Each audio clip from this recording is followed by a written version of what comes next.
It's not giving cutesy, it's not giving demure. But 1, 2, buckle my shoe.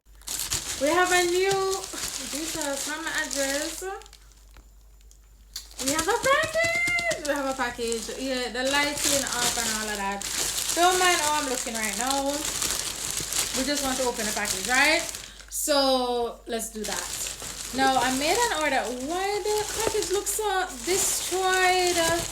Oh my gosh. Yeah, there's also the stuff on my clothes. Don't mind that. Mind your business. Mind your business.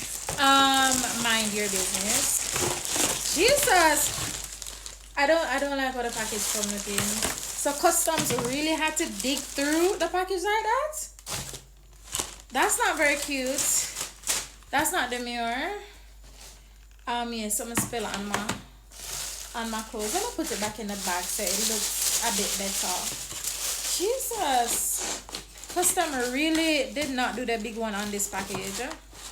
Anyways, I bought a pair of Calvin Klein. It does not look good, but this is how the package come from Amazon this time around. This is how it came from Amazon this time around. Very much disappointed, but let's look on the inside. Let's look on the inside. So wow, stitched. Okay, they can get my money for the black one. They can get my money for the black one, definitely. Hold on, let me turn on this light because it's like bright for no reason. Alright, so look at it.